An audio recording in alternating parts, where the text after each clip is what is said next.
Le Guide de l'auto, une présentation d'Antirouille Métropolitain, recommandée par CA Québec. Cette semaine au Guide de l'auto, une émission spéciale sur les véhicules électriques, un sujet qui anime encore beaucoup de débats. Et si les ventes globales ont augmenté en 2025, au Québec et au Canada, ça ne s'est pas passé comme prévu. Bien, ça ne s'est pas passé comme prévu parce que c'est un marché artificiel, parce que c'est un marché qui était fortement subventionné en 2024. Et on se souvient qu'à l'automne 2024, on se battait pratiquement à coups de poing pour acheter des véhicules électriques chez les concessionnaires. Chevrolet, pour donner un seul exemple, vendait plus de 100 Equinox EV par jour dans la belle province. C'est pas exactement ce qui se passe au moment où on enregistre, Louis-Philippe. Alors, disons que ça a été une chute drastique, effectivement. Mais il faut dire une chose, c'est que partout sur la planète, les ventes de véhicules électriques sont souvent liées justement aux mesures incitatives. Et non seulement aux mesures incitatives pour la vente de véhicules électriques, mais aussi dans certains pays, à des mesures qui sont pénalisantes pour les voitures à moteur thermique. Donc, on parle par exemple, du malus qu'on a en France, qui peut souvent faire doubler le prix d'une voiture, donc une pénalité qui est souvent égale au prix de la voiture que l'on doit payer à l'achat de ce véhicule-là, si on achète un véhicule thermique. Donc ça avait aussi une incidence sur le choix des consommateurs qui choisissaient plutôt d'aller chercher un véhicule électrique subventionné. Mais c'est vrai qu'au Québec, on a eu cette poussée pour les véhicules électriques quand les incitatifs étaient vraiment au rendez-vous. Et dès que ça a stoppé, on a vu une chute drastique. C'était la même chose d'ailleurs en Ontario, parce qu'en Ontario, il y a un certain temps, il y avait aussi des mesures incitatives. Et du jour au lendemain, bye-bye. Exactement. Et c'est ce qui a fait en sorte, à ce moment-là, qu'on a vu plus de véhicules qui ont été déplacés du marché de l'Ontario au marché du Québec, ce qui nous a permis justement d'avoir une croissance un peu plus rapide de ce côté-là dans ces années. Et j'ajouterais aussi qu'il y a eu un partage d'informations qui laissait croire que l'électrique était le seul avenir possible. On a vu toute une vague d'articles très positifs passer dans différents médias pour nous rentrer l'électrique dans la gorge, littéralement. Moi, je me souviens d'un article où on disait même que les stations-service fermaient les unes après les autres et qu'il y avait moins de demandes pour l'essence au Québec. Puis ça, c'était à l'automne 2024, au moment où on voulait vendre des véhicules électriques. Bon, évidemment, on a très bien compris que c'était des commandes puis que c'était des articles qui étaient, disons, partisans, si on peut dire ça ainsi. Les choses ont changé énormément et tu vois, 59 % de baisse de vente en 2025 par rapport à 2024. Là, je vous parle uniquement de véhicules 100% électriques. Ça exclut les PHEV, les hybrides rechargeables, qui, eux aussi, ont mangé une sacrée volée parce qu'on a retiré les subventions. Il n'y a pas besoin de répéter tout ce qui s'est passé là, en matière de retrait, de mauvaise gestion, tout ça, mais ça a eu un impact significatif sur la gestion des concessionnaires, sur ce que les constructeurs ont dû faire pour s'adapter du jour au lendemain. Évidemment, le constructeur qui a souffert le plus, c'est Tesla. Exact.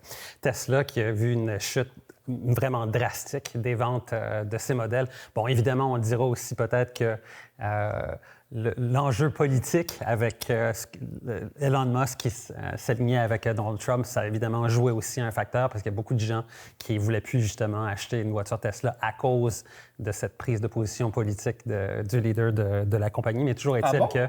Oui. il y a énormément enfin, on les voit, là, des gens qui mettent des autocollants sur leur voiture. J'ai acheté cette voiture avant que Elon ne devienne fou, ce genre de choses-là. Là.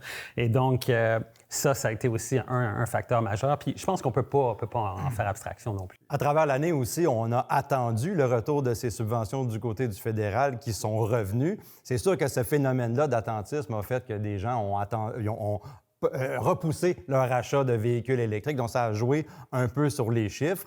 À travers cette année-là aussi, il y a eu des prix qui étaient similaires, des fois, pour un véhicule électrique similaire à un véhicule à essence, et les gens optaient pour le véhicule électrique. Il y a quand même cette demande-là qui est là, mais elle est difficile à évaluer, là, comme on l'a dit, quand il y a des interventions comme ça. Et ce qu'on a constaté, c'est qu'au fil des mois en 2025, les constructeurs se sont ajustés. Si bien que, rendu à l'automne 2025 et même en début d'année 2026, tu obtenais un véhicule électrique équivalent à celui que tu achetais à l'automne 2024 à prix égal ou moindre qu'à l'époque où on avait 12 000 de subvention.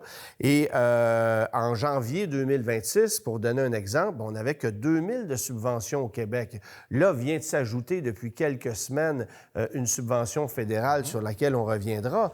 Mais c'est dire à quel point ce sont les constructeurs automobiles qui ont bénéficié de ces subventions beaucoup plus que le consommateur lui-même. On a fait croire au consommateur qu'il avait une chance en or de pouvoir profiter d'un 12 000 de subvention, mais on te vendait le véhicule au prix de détail suggéré du manufacturier sans un sou de rabais et à des taux de financement quasi usuraires. Aujourd'hui, tu as du 0 tu as des 6, 7, 8 000 de rabais et les subventions, bon là, c'est revenu, mais jusqu'à la fin janvier, ou disons jusqu'au 16 février, pour être plus précis, bien, c'était autre chose, là. On avait évalué la demande pour les véhicules électriques. Voilà, on s'est ajusté. On avait évalué la demande d'une sorte qu'on a augmenté les stocks et il fallait s'en débarrasser. C'est sûr que les constructeurs, en général, encore, ne font pas beaucoup d'argent avec les véhicules électriques. Donc, avec ces subventions-là, ça aidait à éponger les pertes, mais profiter nécessairement des subventions. Je pense qu'on leur a permis de le faire, évidemment, mais le véhicule électrique est encore en développement et la profitabilité n'est pas nécessairement là pour tout le monde. Pas toujours, en tout cas. Pas toujours, mais tout ce qu'on a vu, là, c'est strictement une interprétation classique de la fameuse loi de l'offre et de la demande. Absolument. Plus la demande est élevée des consommateurs parce que, justement, il y a des subventions et plus l'offre est limitée, bien évidemment, les prix sont restés élevés. Et de la minute que cette donne-là change, ça change le marché complètement. Messieurs, je vous arrête. Au retour de la pause, on parle de certaines vérités à propos des véhicules électriques qu'on ne veut pas entendre. Et si ta réparation ne coûtait pas un sou? Plusieurs garanties offrent une option sans franchise. Renseigne-toi, ça peut sauver ton portefeuille.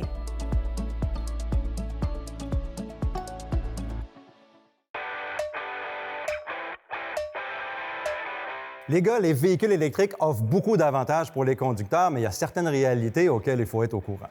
J'ai envie de te dire qu'aujourd'hui, un véhicule électrique, ça s'est démocratisé. Au point où on en a vendu, on en a utilisé, on en a vu mal vieillir ou bien vieillir. On les a réparés, entretenus, on les a assurés et là, on a des données. Il y a 6-7 ans, c'était drôlement moins évident. Et ce qu'on constate, c'est qu'en réalité, une voiture électrique, au bout de 100 000 km, dans bien des cas, ça coûte pas bien moins cher en entretien et en coût de possession qu'un véhicule traditionnel à essence. Oui, on pense juste, par exemple, à l'usure des pneus. Parce que les véhicules électriques sont forcément plus lourds. Souvent, leur masse est beaucoup plus élevée en raison du poids de la batterie. Et ça a une incidence directe sur l'usure des pneus. Donc, les pneus vont s'user beaucoup plus rapidement lorsqu'on conduit une voiture électrique qu'une voiture thermique de même gabarit, de même taille. L'autre élément, je pense, c'est aussi les coûts d'assurance et tout ce qui se produit lorsqu'il y a un accident. Ouais. Parce que dès que la batterie est touchée, souvent, les assureurs vont faire en sorte que le véhicule soit déclaré perte totale parce que, justement, ils jugent que c'est trop compliqué de faire les réparations qui s'imposent à la batterie. Et aussi, c'est un élément structurel de la voiture dans certains cas. Oui, mais c'est parce qu'il y a un protocole qui n'a pas de bon sens. Souvent, la batterie n'a rien, elle est intacte, mais parce que c'est un véhicule électrique, l'assureur va dire « Nous, on veut s'assurer qu'on répare un véhicule dont la batterie est en bonne condition, on ne veut pas le réparer pour rien. » Donc, il y a un protocole qui s'installe. Il y a une question de responsabilité aussi, là. Ben oui, mais c'est parce qu'en même temps, ça n'a pas d'allure. Parce que tu ne vas pas dire, OK, on va sortir le moteur 4 cylindres d'une Honda Civic pour vérifier s'il est efficace avant de réparer le coffre arrière. Mais c'est un peu ce qu'on fait avec une voiture électrique. Là, il faut désamorcer toute la batterie, vider les liquides, la descendre, faire des tests dessus, remettre ça en place, recéler le tout, remettre les liquides, reprogrammer, s'assurer que ça fonctionne. Ce seul coup-là peut faire la différence entre on scrape ou on scrape pas. Excusez-moi le langage, mais c'est littéralement ce que ça veut dire. Et ça fait augmenter de façon exponentielle le coût des assurances d'un véhicule électrique. Il va falloir que les compagnies d'assurance en arrivent à un consensus où on dit, bon, ben là, on a un véhicule électrique entre les mains. Est-ce que la batterie est touchée? Est-ce qu'elle n'est pas touchée? Il faut que ces véhicules-là qu'on dit verts et plus efficaces sur le plan environnemental, il faut qu'on soit capable de les réparer et de les laisser sur la route beaucoup plus longtemps. Je te parle de la facilité à les garder sur la route, à avoir des suspensions qui tiennent le coup, à avoir des batteries qui ne se dégradent pas et à faire en sorte que ça puisse être aussi solide qu'une Corolla, qu'une Civic qui va durer 20 ans. Oui, bien avec le temps, je pense que ça va. Ouais. Plus il va y avoir de véhicules électriques, plus il va y avoir de composantes qui vont être assemblées pour ces véhicules-là, plus l'offre va être là pour réparer ces véhicules-là. Donc, plus le prix va descendre, là, éventuellement. Pour ce qui est de la dégradation des batteries, il faut faire la différence entre les premières Nissan Leaf qui sont arrivées avec une technologie de batterie qui était celle que l'on avait à l'époque et les véhicules plus modernes qui ont des batteries avec une chimie qui est différente. Oui. Je pense que du côté des véhicules qui sont plus modernes, on voit beaucoup moins de dégradation de la batterie avec le temps et on voit certains véhicules qui, au contraire, nous surprennent justement par leur longévité en ce qui a trait à la batterie, sa capacité de garder de la charge et animer le véhicule pendant... Ouais, on a changé les matériaux à l'intérieur de la batterie pour qu'ils soient plus efficaces. Les composantes comme les électrolytes, tout ça, sont devenues plus avancées, aussi plus résistantes à nos climats. Je pense qu'il y a eu beaucoup de développement dans très peu de temps. Accessoirement, on a appris à mieux les utiliser aussi. Exact. Parce qu'on sait comment optimiser le rendement énergétique et les constructeurs ont apporté des technologies justement pour protéger ces batteries-là plus efficacement. Il y a aussi l'aspect dépréciation, d'évaluation qui a été causé par les fluctuations de marché, par le fait qu'on ait ajouté ou retiré des subventions, par le fait que les constructeurs aient ajouté des programmes pour les vendre plus rapidement. Je pense à Toyota BZ4X, tu payais ça 60 000, l'année d'après, ça valait 30 000. Un consommateur chez Toyota n'a jamais vu ça de sa vie, là. Alors, c'est un choc, mais c'est une question de marché et d'équilibre et de subvention. C'est un marché qui était artificiel. Donc, ceci explique cela. Antoine, tu parles d'environnement. Il y a un aspect qu'on ne discute pas souvent à propos des véhicules électriques, c'est le recyclage de la batterie, le recyclage du véhicule là aussi. Oui, recyclage des batteries, c'est un gros problème parce qu'on n'en recycle plus au Québec au moment où on se parle. Lithium, pour l'instant, est à l'arrêt et c'était la seule entreprise importante qui faisait le recyclage des batteries. C'est intéressant parce qu'on avait reçu, toi et moi, son président à l'émission du Guide de l'auto l'an dernier. On voyait un avenir très prometteur là-dedans, mais je pense que ce qu'on s'est rendu compte, c'est que le modèle d'affaires tenait pas la route.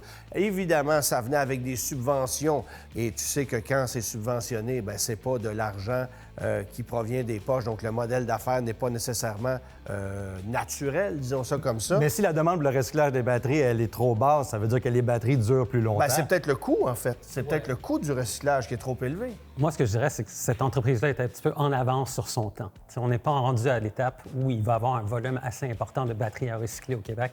Et malheureusement, cette compagnie-là est arrivée sur le marché peut-être un petit peu trop tôt. Peut-être qu'elle aurait de l'avenir dans 2 ou 3 ans. On a un effet aéroport de Mirabel, peut-être. Un aéroport qu'on avait besoin maintenant, mais qu'on a fait trop tôt. Bien, en fait, on verra ce que tout ça va donner, mais ça demeure un enjeu majeur parce qu'en attendant, bien, il y a des batteries qui s'empilent dans des cours de recyclage. On ne sait pas quoi faire avec. Et ça, sur le plan environnemental, c'est un peu moyen. Après la pause, tout n'est pas sombre pour le véhicule électrique. Évidemment, on parle des aspects positifs et du futur. Bien comparer des soumissions d'assurance auto. Vérifiez les protections et avenants inclus. Une prime est plus basse, on vous offre peut-être moins de protection. Assurez-vous que les montants pour la responsabilité civile sont les mêmes. Même chose pour les franchises. Comparez les prix par année et avant les taxes.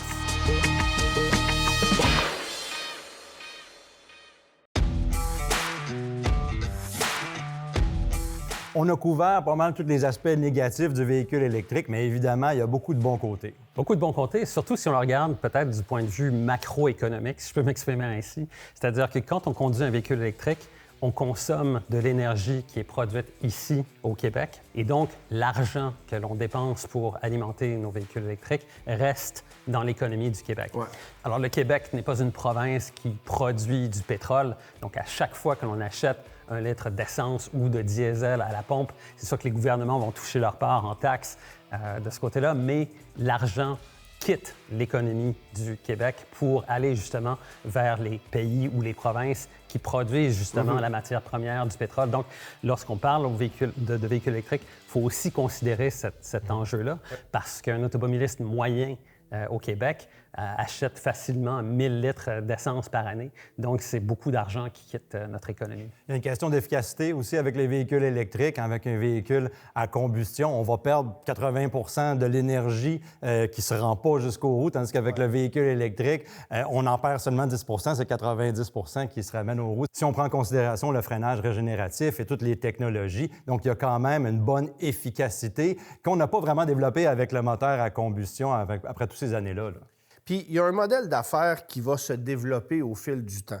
En ce moment, tu vois tout un réseau de mécaniciens qui sont sur le frein, qui sont à la croisée des chemins et qui se disent, est-ce que je pousse vers l'électrique ou est-ce que je travaille encore sur des voitures traditionnelles pour quelques années puis je prends ma retraite? C'est ce qu'on voit de plus en plus en ce moment sur le marché, mais il y a une opportunité d'affaires extraordinaire pour tous ceux qui vont vouloir emboîter le pas et se spécialiser pas juste dans la voiture électrique de façon générale, mais dans la réparation des batteries, dans l'utilisation ou la réparation des logiciels qui permettent de faire fonctionner ces véhicules-là. Tout ça, c'est des éléments qu'on ne connaît pas. Il y a quelques centres de formation qui existent déjà, mais il en demeure pas moins qu'il va falloir avoir beaucoup plus de techniciens spécialisés et il y a des sous qui vont venir avec ça, clairement. Là. Le modèle d'affaires du mécanicien traditionnel est appelé à changer, ça aussi. Puis c'est de l'opportunité plus forte chez nous au Québec que dans le reste du pays, pour une raison qui est évidente. Un autre facteur qu'il faut considérer, c'est évidemment une certaine relance du côté des ventes de véhicules électriques en raison justement du retour de la subvention au fédéral. Ça va avoir une incidence directe. Et aussi peut-être le fait que cette subvention-là va être calculée de façon un peu plus intelligente qu'elle l'était précédemment, parce qu'avant, on accordait des subventions même à des véhicules de très, très fort prix. Et là, maintenant, on instaure une limite qui est beaucoup plus basse pour ce qui est des subventions. Donc ça va faire en sorte qu'on va vouloir mousser la vente des véhicules électriques, mais de prix qui seront plus abordables pour le consommateur. Un autre bon côté aussi des subventions, c'est qu'on va développer cette expertise-là aussi que tu parlais pour l'entretien, mais aussi pour la conception peut-être de nouvelles technologies du côté gouvernemental, du côté à l'échelle du pays, parce que si on regarde ça de manière globale, on subventionne les industries des pétrolières et fossiles depuis le début, juste en 2024, on a donné 30 milliards de dollars en subventions. On est capable de subventionner des nouvelles technologies pour développer. C'est sûr que quand on regarde le prix à la pompe, ça paraît pas, on pense que ça paraît pas qu'on subventionne les pétrolières parce que justement, le prix à la pompe est toujours plus élevé. Mais c'est un peu la même manière avec des subventions pour des véhicules électriques. Ce n'est pas juste pour le consommateur, mais pour le bien aussi complet là, de l'industrie automobile canadienne. Je pense qu'en 2026, on va voir un marché se stabiliser. Ça ne sera malheureusement pas un marché naturel parce qu'il y a un retour des subventions, mais comme tu le mentionnais, le plafond d'éligibilité est plus bas. Et ça fait en sorte, effectivement, qu'il risque d'avoir plus de compétition dans un marché de véhicules plus accessible. Et je ne veux pas dire qu'un véhicule à 50 000 $, c'est nécessairement accessible pour tout le monde. On voit des véhicules arriver sur le marché sous la barre des 40 000 $. Là, je pense à la Kia EV4, qui est quand même une voiture assez impressionnante. Et il y a les Chinois qui vont arriver prochainement. Ces véhicules-là ne seront pas subventionnés par le fédéral, mais vont arriver avec des prix qui vont défier toute concurrence. Et ça va forcer les constructeurs à s'ajuster. Ça, je trouve ça intéressant. Et là-dessus, moi, j'ai eu l'occasion d'aller en Chine et de conduire plusieurs véhicules électriques là-bas. Et je peux te dire qu'au niveau de la qualité d'assemblage, de la qualité de fabrication, de la conception, ils sont vraiment, vraiment très, très avancés de ce côté-là. Et ils ont appris extrêmement rapidement comment concevoir et construire des véhicules électriques qui sont performants et qui sont à un prix qui, justement, va défier toute concurrence. C'est clair que les constructeurs automobiles chinois s'adaptent aussi à la réalité des marchés sur lesquels ils exportent. Ben oui. Par exemple, en Chine, une voiture électrique à très bas prix, on parle d'à peu près l'équivalent de 12 000 $. Cette même voiture-là va être vendue plus cher lorsqu'elle est exportée en Grande-Bretagne, par exemple, parce que certains constructeurs chinois sont déjà présents là-bas et ailleurs en Europe. Mais toujours est-il qu'ils ont un avantage en ce qui a trait à des économies d'échelle pour ce qui est de la fabrication et de la conception des véhicules. Et ça va changer complètement la donne si jamais ils ont un accès plus direct à notre marché. En fait, la vérité, c'est qu'on va avoir plus de compétition et plus d'offres intéressantes pour une majorité d'acheteurs à qui la voiture électrique peut convenir. Et pour moi, la meilleure voiture électrique, Louis-Philippe, c'est une auto qui est légère, dont la batterie n'est pas inutilement grosse, qui est capable de t'offrir de l'autonomie, de la vitesse de charge, une conduite intéressante.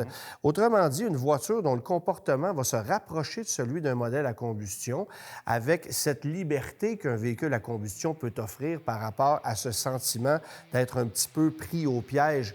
Avec une voiture électrique, c'est ce que beaucoup de gens ont vécu. C'est ce dont on veut se débarrasser. Mais de produire des véhicules avec des batteries de 150 kW, des Hummer, des Chevrolet Silverado EV, ça n'a aucun bon sens. Ce qu'on veut, c'est des véhicules efficaces avec une consommation énergétique qui bat toute compétition. Et je suis obligé de te dire qu'une voiture comme la Tesla Model 3 fait encore un travail exceptionnel. Il faut s'inspirer de ce que Tesla a fait en termes de technologie pour en arriver à un rendement énergétique et une efficacité qui est équivalente à ce que ce constructeur-là propose. Évidemment, on est en eau trouble chez Tesla en ce moment, là, mais il y en demeure pas moins qui sont leaders encore aujourd'hui dans l'efficacité du rendement énergétique et de la recharge de leurs véhicules. Évidemment, des voitures plus petites, moins énergivores, ça atteint les buts ultimes de pourquoi on introduit la technologie de véhicules électriques, c'est pour réduire nos GES. Alors, je pense que si on est capable d'avoir des véhicules de ce type-là, on va arriver à ces objectifs-là beaucoup plus rapidement. Merci beaucoup, les gars. La semaine prochaine, on vous présente une analyse du marché automobile en 2025.